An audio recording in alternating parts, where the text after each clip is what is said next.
บันฮิวอยู่ฮะ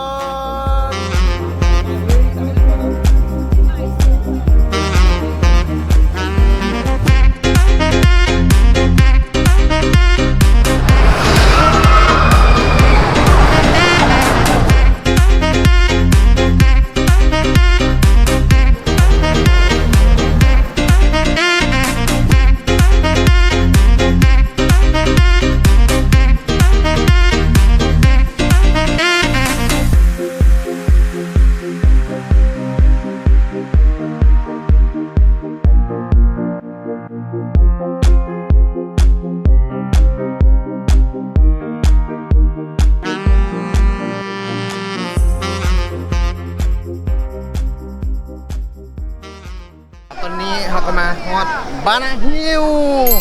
ซันเวอร์เนาะเป็นบอลขึ้นกระเช้าไปยังบานาฮิลอยู่เฮิงพูเนาะซึ่งว่าเมื่อนี้ก็มีทั่วมาลงไล่เลยขนาดเขามาแต่เช้าเลยมาฮอด8:30แต่ว่าทั่วก็เต็มแล้วกับได้ไปเรียนแถวเรียนคิวท้ากันเขาแต่ว่าคันมานำแก๊ปเนาะเพื่อนก็เพื่อนหาเขาไปซื้อปียูบอลเขาจะค่ายมันก็สิได้ไวกว่าเพราะว่าถ้ามาซื้ออยู่นี่มันเรียนคิวไล่เนาะคนมาไล่ฉะนั้นก็แนะนำว่าให้คันว่ามีขี่มานำแท็กซี่กับเพื่อนให้เพื่อนพาไปแวะซื้อเขาจะอาจจะได้เปอร์เซ็นต์นั้นแต่ราคาอยู่นี่เลยไปเบิ้งว่าอยู่นี่มันสิเป็นจะได้ตอนนี้มือกองให้เนาะแล้วกันนี่ปั๊มทิกขึ้นมาฮอนแล้วบานาฮิวผู้อากาศบอกเลยว่าอากาศเย็นขนาด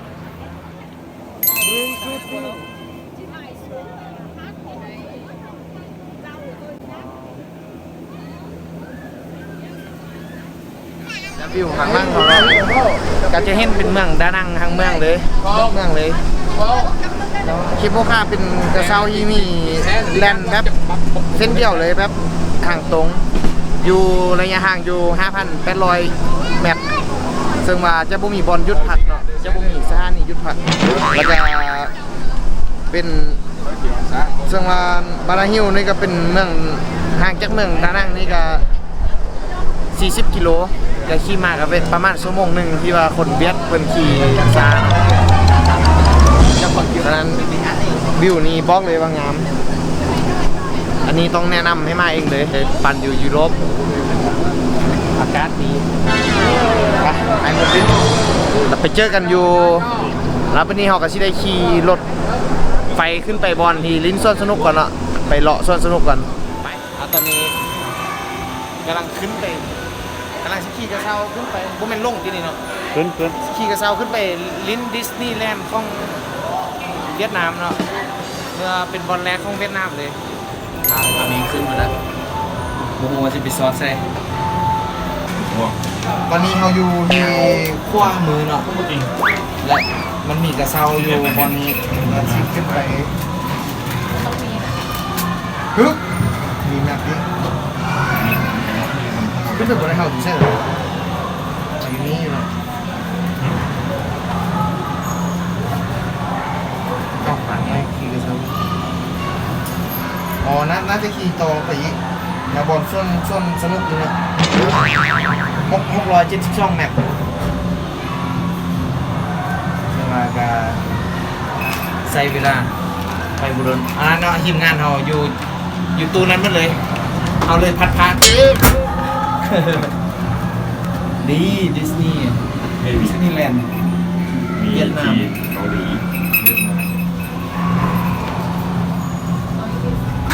ไป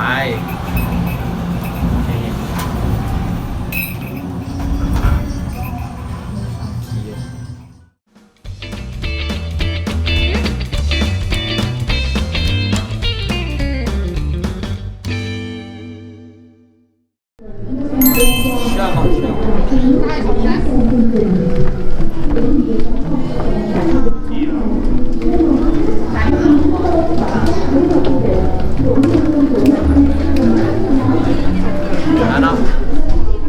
ซึ่งมาฮอดบานาฮิลทั้งทีเนาะต้องมาลองขี่รถไฟเหาะหรือว่าเขาเอิ้นแม่วะ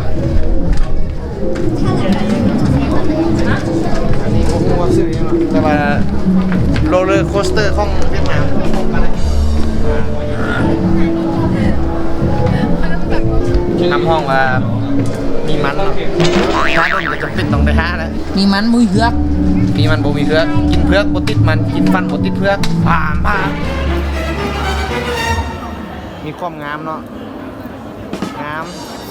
ปิ้งวันนี้เข้าสู่ช่วงประวัติศาสตร์ของบานาฮิลนี่เนาะแต่สมัยปีคศ1894เนาะช่วงฝรั่งเศสมีที่เข้ามาปกครองอยู่เวียดนามเนาะเพิ่นก็เลยสร้างบานาฮิลนี้เพื่อเป็นสถานที่พักผ่อนหย่อนอารมณ์ของเขาเพราะว่าเรื่องนี้เป็นอากาศเป็นคล้ายๆเมืองยุโรปเลยเจ้าก็เลยได้สร้างมาเพื่อพักผ่อนเป็นบ่อนพักผ่อนหลังจากลิ้นมาแล้วเนาะรถไฟเหาะวันนี้เขามาล่องขี่เมียกับโบโฮนะซื้อโมแต่ว่ามันต้องเป็นตะยานแน่นอนอยู่นี้เนาะก็จะเป็นซันเวอร์ก็จะเป็นบอลลิ้นของลิ้นต่างๆสำหรับหลังจากเขาซื้อปีเข้ามา750,000 ดงเนาะเขาก็จะได้ขี่ฟรีหรือว่าลิ้นฟรีหมดเลย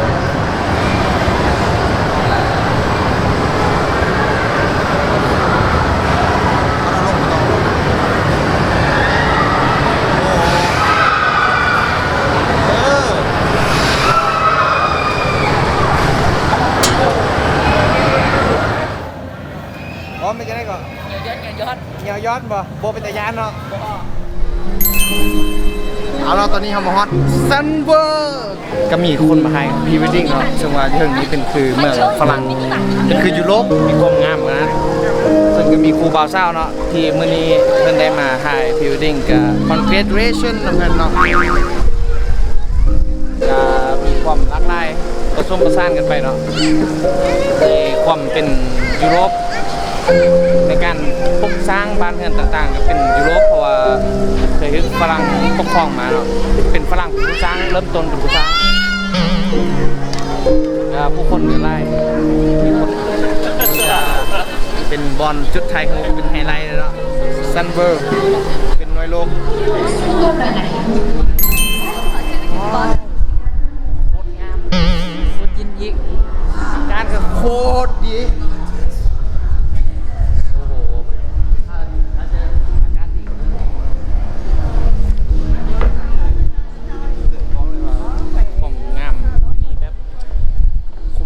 ฟ้าครับเรื่องไปเลยอันนี้ก็น่าจะเป็นโซนนั่งกินอาหารเนาะที่ว่าซื้ออาหารน้องมากินผมใส่เบิ่ง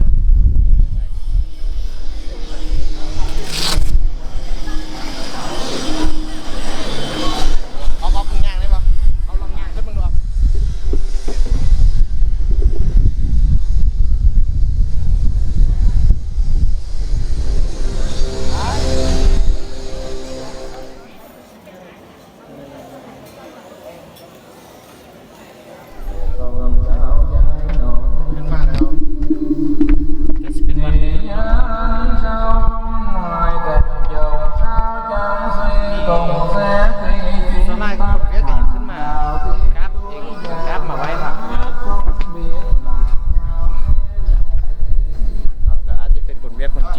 ดูศาสนาคล้ายกัน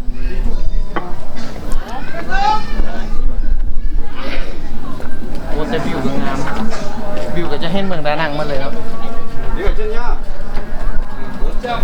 ห็นเมืองดานังแล้วก็เห็นซันเวอร์จนมันเลย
จนมาไล่เติบแล้วพวกเขาก็ให้รถมาส่งที่ตลาดแถวโรงแรมให้ย่างกลับเองเนาะแต่ก็มันไกลโรงแรมประมาณ1 กิโลเมตรแล้วพวกเขาก็ย่างเลาะซอกกินอาหารแคมป์ทางอาหารพื้นบ้านของคนเวียดนามเองอันนี้ก็เป็นข้าวเปียกเนาะน่าจะเป็นข้าวเปียกของเวียดนามเส้นร้อนเนาะราคาอยู่3,000 ดงตกเงินกิฟประมาณ8,000 กิฟหลังจากกินข้าวเปียกมาแล้วก็มานั่งอยู่มานั่งอยู่แคมป์แม่น้ำฮานเนาะซึ่งจะเลี้ยวหิวฮัดข้องเมืองดานังเนาะแล้วก็เห็นครัวมังกรข้องเมืองดานังนี้เนาะแล้วราคาน้ำอ้อยก็ตกอยู่จองหนึ่ง15,000 ดงประมาณ5,000 กิฟแล้วเราก็ได้น้ำอ้อยมากินจองหนึ่ง5,000 กิฟพร้อมกับวิวงามๆไปสิเนาะชิมแมงมีเซมักนาวกับเบิ่งบรรยากาศในเมืองดานังกับความงามสุดยอดกับนี้แล้วโอ้ยิมนี้ที่แม่น้ำฮานมือแรงแน่อันนี้หลังจากนั่งชิลมาแล้วออกกันมากำลังย่างกับโรงแรมเนาะก็มาเห็นในสตรีทฟู้ดของดานังซึ่งอยู่กองขั้วแม่น้ำกองขั้วดราก้อนบีชกองขั้วมังกรนี่เนาะจะให้มีฮานไล่โอ้แตมโฮป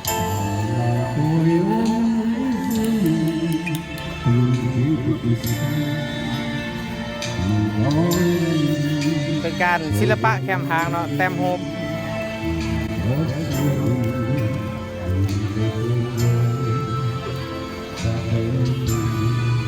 นี่น่าจะเป็นเงินเก่าของเวียดนาม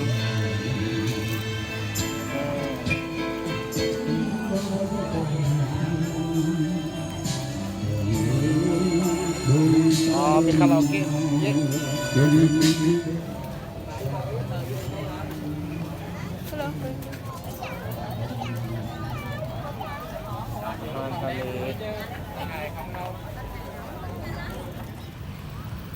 กินเนาะ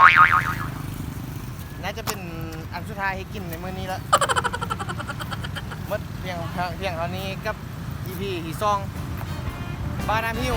วิวโคตรงามกับหมดเพียงเท่านี้กับ EP 2ของพวกเราบ้านน้ำหิววิวโคตรงามและก็ขออภัยหลายๆเนาะสำหรับคลิปตัวนี้ที่ว่าเฮ็ดออกมาแซงยัดจ้าเกินไปในบางตอนก็เป็นนำพวกเราบ่มีการใกล้เกี่ยมมีความพร้อมอย่างเต็มที่ก็ขออภัยมาณที่นี้ที่ว่าเฮ็ดให้คลิปออกมาบ่งามถึงที่สุดแต่ว่ายอมรับว่าบาดาฮิวเนาะมีความงามแล้วก็เป็นบอนที่อากาศดีและดาราพาโกก็ห้ามมีโอกาสได้มาอีกก็สิมาแน่นอนเพราะว่าบานาฮิวเป็นเรื่องที่โคตรงามเลยก็ถ้าผู้ใดมักคลิปนี้ก็กดไลค์กดแชร์แล้วก็กด Subscribe ให้เด้อถ้าเบิ่ง EP ต่อไปเด้อหอยอัน